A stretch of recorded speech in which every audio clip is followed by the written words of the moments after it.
L'intelligence artificielle accompagne les médecins pour les aider à détecter les pathologies avec plus de certitude et de précision. Ces technologies concernent aujourd'hui les grands centres médicaux ou des médecins pionniers, mais vont sans aucun doute se répandre. Bonjour à toutes et à tous, je suis Irina, l'une des voix de Chute, le magazine qui interroge l'impact des technologies dans nos vies. Chez Chute, on a eu l'idée de proposer nos articles au format sonore.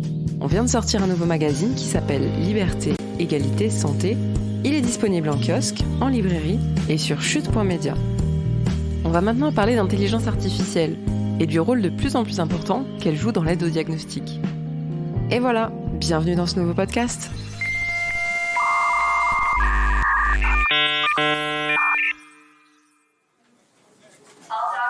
Depuis quelques mois, Marc Abezera utilise un nouvel outil.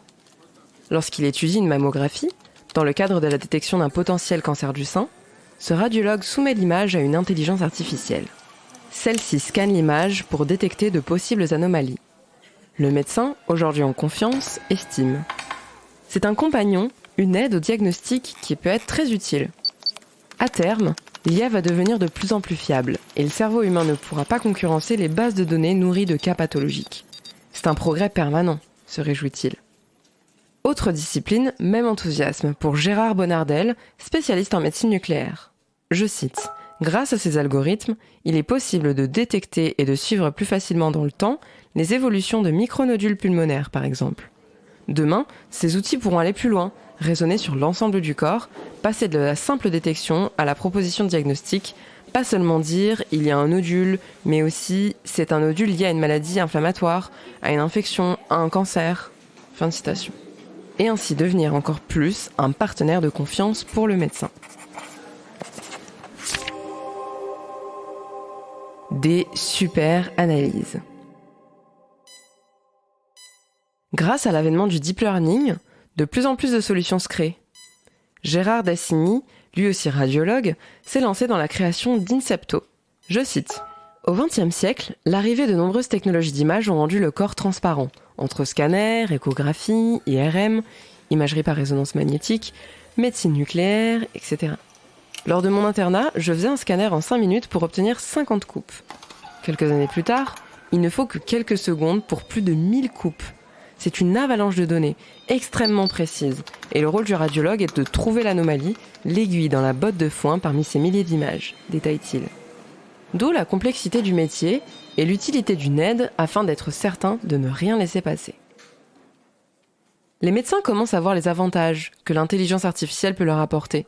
Nathalie Lasso, professeure de radiologie à Gustave Roussy, où elle a piloté plusieurs projets pour valoriser ces algorithmes et leur application, explique.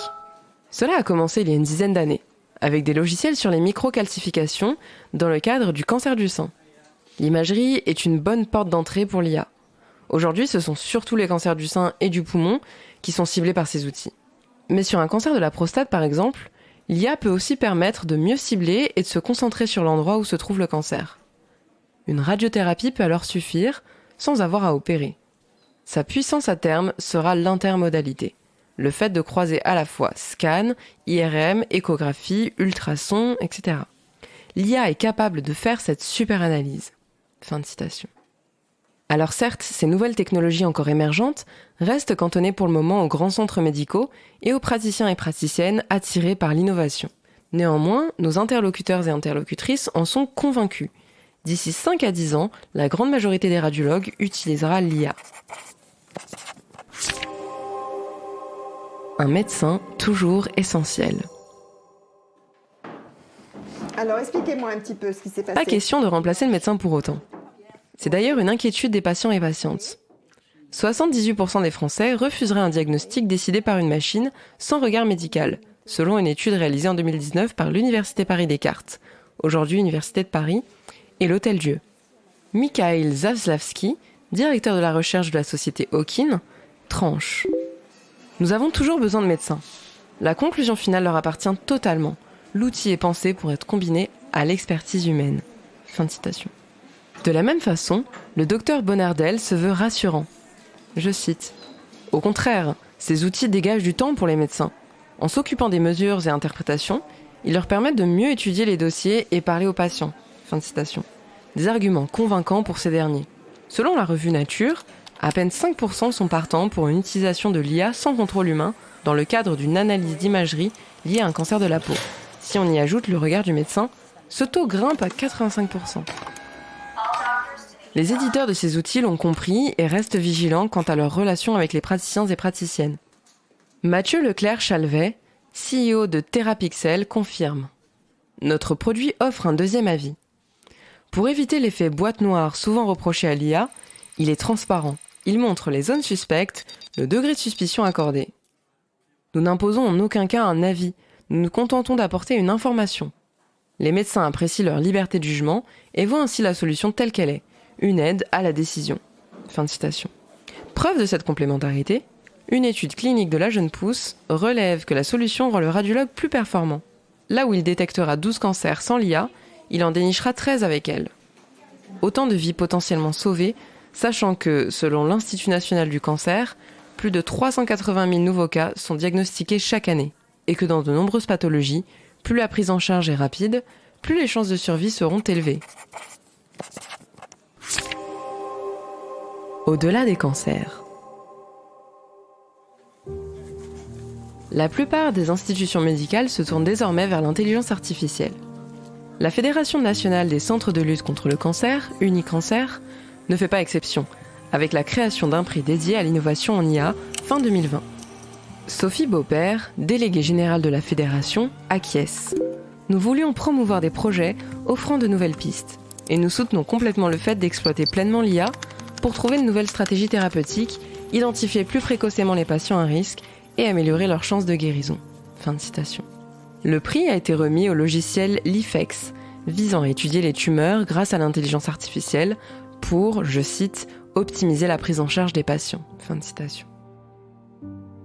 Mais l'intelligence artificielle ne se cantonne pas au cancer. Fractures, risques cardiovasculaires, sclérose en plaques, de l'hémorragie intracrânienne à la rupture des ligaments croisés, toutes les pathologies peuvent être visées, comme celle de nos bouches, puisque l'Union française pour la santé bucco-dentaire s'y est intéressée, confirme sa présidente, la dentiste Sophie Dartevel. À la suite d'une rencontre avec Dental Monitoring, nous avons mis en place un dispositif tourné vers les personnes âgées ou en situation de handicap. Grâce à des photos et vidéos prises et analysées par l'IA via cette application, nous avons pu suivre l'état de leur bouche, voir leurs caries, lésions, problèmes de prothèses, et ainsi mieux organiser leur prise en charge. Fin de citation. D'un bout à l'autre de notre corps, l'intelligence artificielle a décidément bien des choses à nous apporter.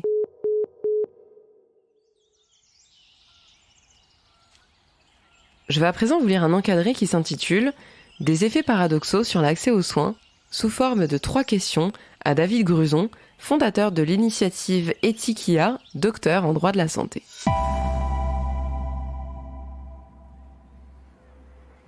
Faut-il davantage de régulation dans l'utilisation de nos données santé ? David Gruson. Le cran de régulation n'est pas une question neutre. En France, nous avons un niveau de droit sans équivalent dans le monde, que ce soit au niveau du RGPD, le Règlement général sur la protection des données, ou de la loi française. Le risque de cette surréglementation est un effet éthique paradoxal. Elle peut inciter à se tourner vers des outils conçus dans des contextes moins protecteurs. Il est donc nécessaire de trouver le bon cran. Informe-t-on systématiquement le patient ou la patiente de l'utilisation de ces données dans ce cadre ? David Gruson. Tout à fait, et c'est l'objet du projet de loi de bioéthique en cours d'examen. J'ai travaillé sur le principe de garantie humaine intégré dans l'article 11 de cette loi. Il figure la mise en œuvre d'une information préalable du patient sur le recours de l'IA dans le cadre de sa prise en charge, ainsi que le déploiement d'une supervision humaine des solutions IA. Cette loi ne prescrit pas de modalités pratiques, mais il existe des dizaines d'années de jurisprudence pour les préciser. Quel impact ces technologies auront-elles sur les inégalités d'accès aux soins sur le territoire ? Les effets sont assez paradoxaux. D'un côté, ces solutions peuvent permettre un accès à des algorithmes de spécialité au plus près du terrain. Un généraliste, même en zone rurale, pourra ainsi demander un deuxième avis en interrogeant une IA, face à l'image de son patient. Mais de l'autre, ces technologies pourraient aussi accroître les inégalités, avec la question clé de la couverture sociale et économique de l'accès à l'innovation. Nous ne sommes qu'au début de cette réflexion. Tout dépendra du régime de prise en charge par la sécurité sociale. Aujourd'hui, si l'on ne crée pas cette accessibilité et cette prise en charge, on fermera l'accès à ces technologies qui seront alors réservées à ceux qui peuvent se les payer.